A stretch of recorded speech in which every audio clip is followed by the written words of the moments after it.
Il gagne 30 millions de dollars au loto et se fait zigouiller. Oui, il gagne 30 millions de dollars au loto et se fait assassiner quelques temps plus tard.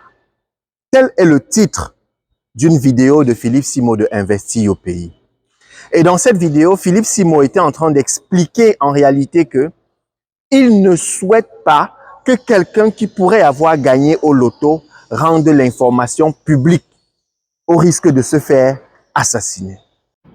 Oui, tu as dû le remarquer, je suis dans ce magasin de riz où on vend plusieurs marques de riz, mais pour le moment, c'est la seule marque qui reste et on attend une nouvelle cargaison qui va arriver incessamment. Donc, si tu es intéressé par le riz, tu peux toujours te prononcer et on va te mettre à disposition. Mais on dit, comme je l'ai toujours dit, ce sont des quantités quand même relativement importantes. Ça, c'est le riz en sac de 50 kilos avec ce que vous appelez le Oncle Ben's, le pré-cuit, pour être plus précis. C'est de 100% Sortex. Mais bon, ne parlons pas de riz. Restons concentrés sur notre sortie en ce qui concerne la vidéo de Philippe Simo.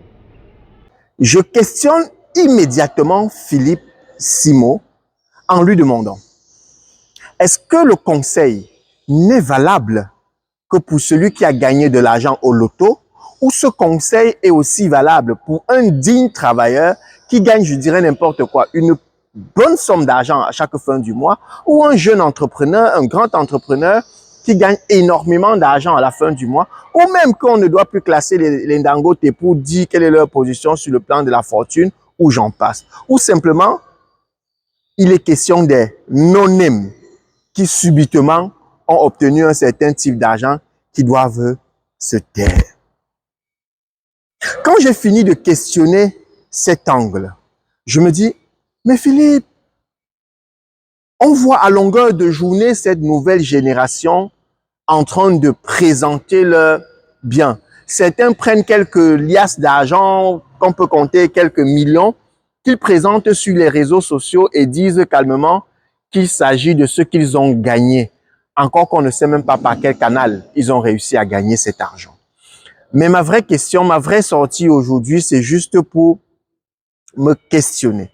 Est-ce qu'il est possible qu'une agence qui fait dans les paris sportifs, qu'une agence qui fait dans le loto, enfin, ce qu'on appelle communément, ma mère appelait ça les jeux de hasard, oui, parce que dans une autre vie, il m'arrivait de faire un certain nombre de choses. Mais, est-ce qu'il est possible donc pour une entreprise qui fait dans ces jeux de te donner autant d'argent sans que tu ne fasses la com pour eux, sans que tu ne serves de publicité, sans que tu ne serves... Ils ont besoin de démontrer que certaines personnes gagnent ce genre de choses avant, pour davantage, pardon, justifier que les autres doivent venir. Parce que ce que tu dois savoir, toi qui suis cette vidéo, c'est que cette technique de communication veut que il peut avoir une approche, un jeu auquel tu as jamais voulu participer. Mais un jour comme ça, tu tombes sur quelqu'un qui a joué le même truc et il a gagné. Et tu te dis, si lui, il a gagné, moi aussi, je peux gagner. Et du coup, tu décides de te plonger dans le truc pour aller jouer. Voilà pourquoi les entreprises de paris sportifs, les entreprises, le loto et autres, même nos opérateurs de téléphonie mobile, tu vois ce qu'ils ont l'habitude de faire tous les jours. Et tu te rends compte simplement que ces gens-là aussi, lorsqu'ils disent que gagner un véhicule, lorsqu'ils disent que gagner un type de chèque, vous pensez vraiment qu'ils sont capables de vous donner ce chèque, de vous donner cet argent, sans avoir besoin de vous mettre face caméra? Non, non, non, je ne pense pas, je ne pense pas. Alors, si tu n'es pas au courant de l'histoire, je vais partager avec toi de manière rapide ce qui s'est passé dans l'histoire de notre ami Philippe Simo. Vous avez vu les guillemets. C'est pas mon ami, on ne se connaît pas, on se suit. Enfin, je le suis. Je sais même pas s'il me suit, mais je le suis et j'apprécie énormément ce qu'il fait. Donc, de dire ami, ce serait un tout petit peu. Mais voilà. Ce que je veux que tu saches dans cette histoire, c'est qu'il s'agit d'un homme qui a joué au loto, selon l'histoire racontée par Philippe Simo. Je te la partage rapidement pour que tu apprennes davantage. Il a joué au loto. Et comment est-ce qu'il joue au loto? En réalité, il est avec un de ses amis.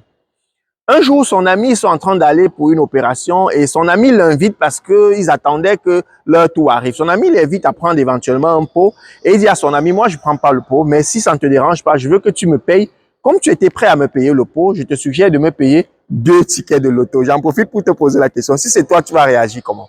2 tickets de loto. Son ami a payé sans problème. Il lui a remis ses 2 tickets de loto. Et il se trouve que le soir, le gars avait gagné au loto lorsque les résultats sont sortis. Et son ami arrive de lui dire, mon gars, il faut faire attention. Hein. Je te rappelle que c'est grâce à moi que tu as gagné au loto.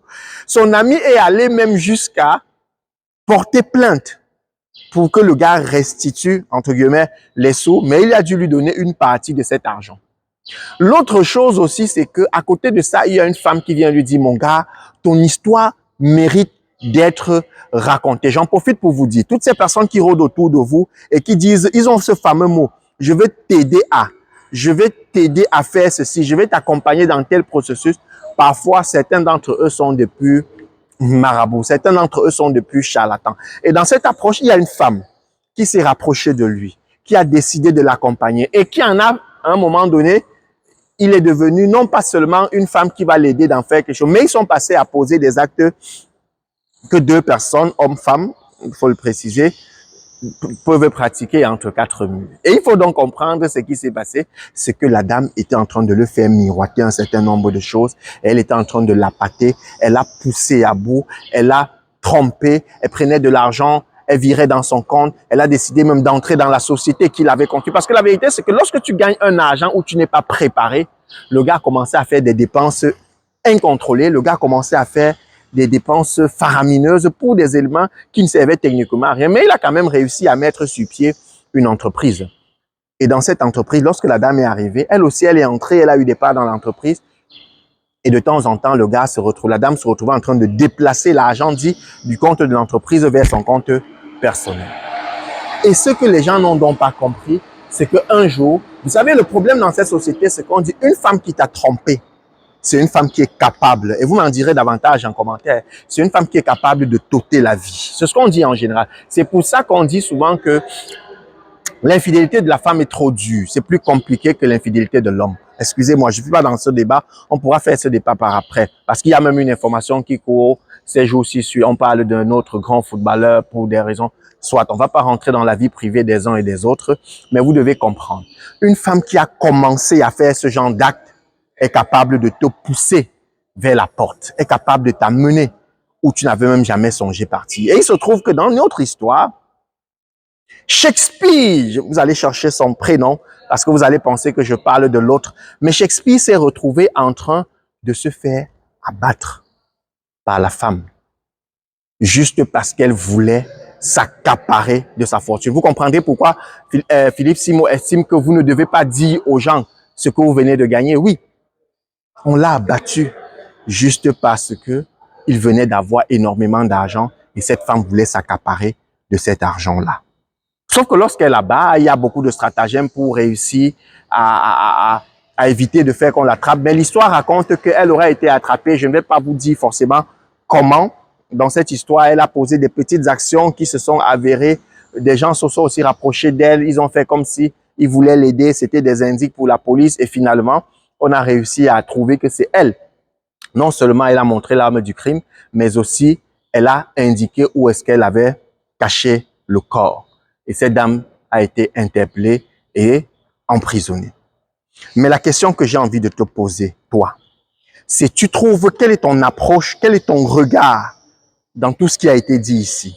Est-ce que tu penses qu'il est bien de présenter sur les réseaux sociaux ou bien d'en parler autour de soi ou bien de parler de sa vie, de dire aux gens que voilà comment je gagne ma vie, voilà comment j'ai gagné, j'ai encore eu un nouveau contrat, ça m'a rapporté tel nombre de millions. Est-ce que tu penses que tu fais partie de cette catégorie de la population qui souhaite se cacher? Parce que si tu choisis de te faire cacher et qu'en même temps, tu suis quelqu'un comme Anissé, c'est Nemani, bien sûr, oui, de BIMS, oui. Tu vois comment il vit. Le gars est dans son système, que non, que laissez l'humilité là. Il est dans un autre couloir. Tu penses donc que cette approche est magnifique ou simplement, elle devrait pouvoir disparaître pour que, on dit quoi? Pour vivre heureux, il faut vivre caché. Quel est ton avis sur la question?